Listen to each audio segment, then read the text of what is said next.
जय शिवराय. जय शिवराय.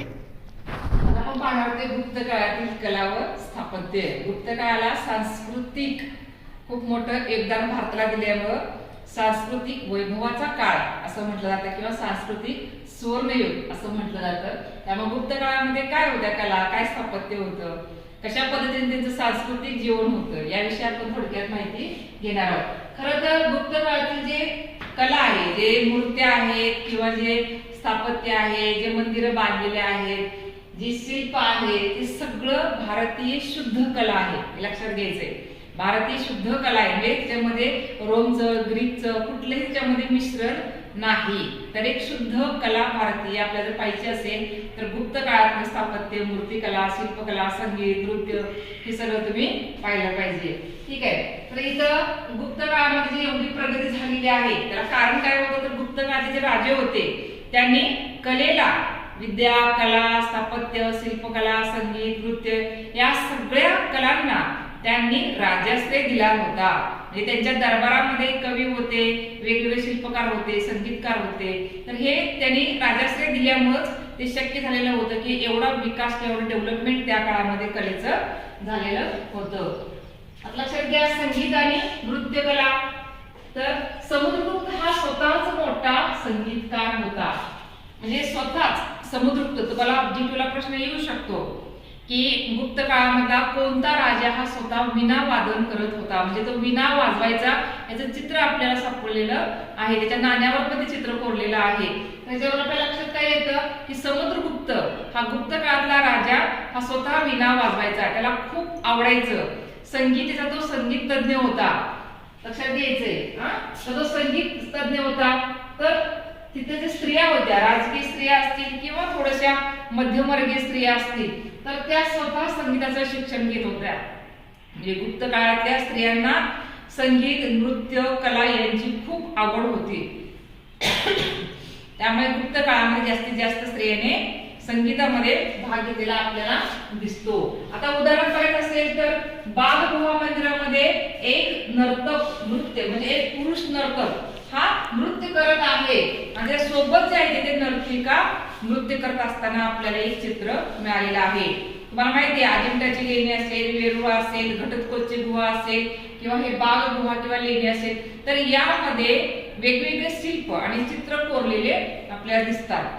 तर त्याच्यामध्ये काय आहे, तर एक मंदिरामध्ये नर्तक हा नृत्य करतोय आणि काही स्त्रियांच्या भोवती नृत्य करतानाचं चित्र असं रेखाटलेलं आहे.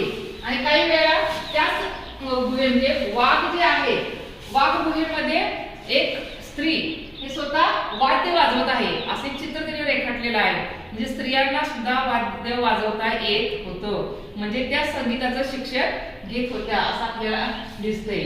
कालिदास, शूद्रक, भारवी यांनी आपल्या काव्यामध्ये, हे जे कवी आणि लेखक फुलगे यांनी आपल्या काव्यामध्ये संगीत व नृत्याविषयी माहिती लिहिलेली आहे. त्यामुळे आपल्याला गुप्त काळामध्ये संगीत आणि नृत्य कसं होतं, ते काय नेमकं करायचे, कशा पद्धतीने त्यामध्ये विकास केला होता, ही सगळी माहिती आपल्याला या साहित्यामधून मिळते. आता चित्रकला, अजिंठा व बाग लेण्याची जी चित्रकला आहे ती अतिशय उत्कृष्ट आहे, उत्तम चित्रकला आहे. आता अजिंठा येथे जर तुम्ही बघितलं असेल तर लेणी क्रमांक 16 इथं सगळ्यात जगप्रसिद्ध लेणी क्रमांक आहे 16. तर 16, 17, 19 ही चित्रकलेसाठी जगप्रसिद्ध आहे. तुम्ही जर बघितले असेल अजिंठा इथे जाऊन जर 16 क्रमांकाचं लेणं, तर त्यामध्ये तुम्हाला सगळे चित्र वेगवेगळ्या देवदेवतांचे, बुद्धांचे, महावीरांचे सगळं काही तुम्हाला तिथे दिसणार आहे. तर तुम्ही जाऊन बघितलं पाहिजे की अजिंठामध्ये जास्तीत जास्त गौतम बुद्धाचे वेगवेगळे प्रसंग आणि कथा त्यामध्ये रेखाटलेल्या आहेत. ठीक आहे. तर आता वात्सायनीने कामसूत्र हा ग्रंथ लिहिलेला आहे. त्या ग्रंथामध्ये चित्राद्वारे दाखवलेला आहे स्त्री आणि पुरुष संबंध कसे असावेत, वैवाहिक जीवन कसं असावं, विवाह कसा केला पाहिजे, त्यानंतर काय केलं पाहिजे, सगळी जी माहिती आहे ती वात्सायनीने कामसूत्रामध्ये चित्राद्वारे रेखाटलेली आहे. परत भिंती, दरबार, दरवाजा, छतावर आपल्याला वेगवेगळ्या चित्रकला दिसतात, चित्र काढलेले दिसतात.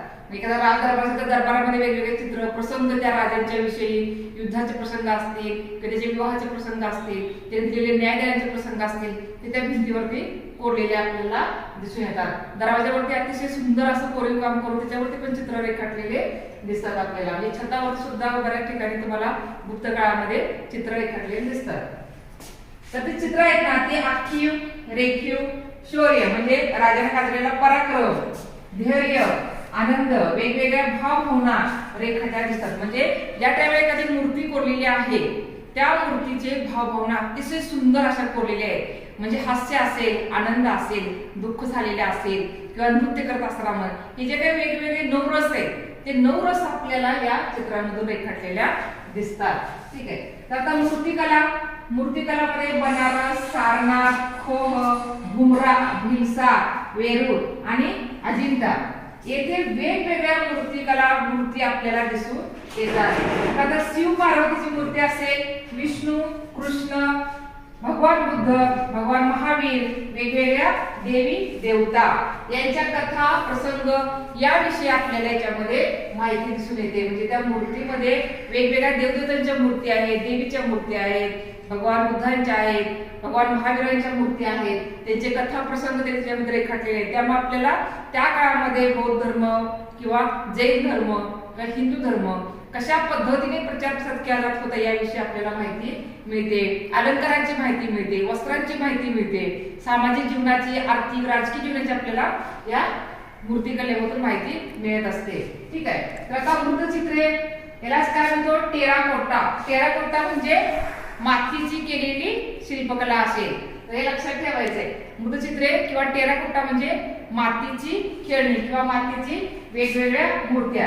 यामध्ये स्त्री, पुरुष, विष्णू, दुर्गा, गंगा, यमुना, गणेश, भगवान बुद्ध, भगवान महावीर यांची वेगवेगळ्या अशा मातीच्या मूर्ती आपल्याला आढळलेल्या आहेत. त्यानंतर जी खेळणी आहे, लहान मुलांची खेळणी, ती बैल, घोडे, हत्ती अशा वेगवेगळ्या मूर्ती व चित्रे आपल्याला सारनाथ, कौशांबी, मथुरा इथे आपल्याला आढळल्या आहेत. म्हणजे लहान मुलांची खेळणी सुद्धा, हत्ती, घोडे.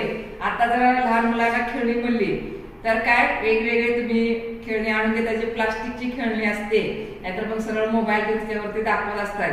तर नाही, असं ते थोडंसं मोबाईल दाखवणं तर चुकीचं आहेच म्हणा.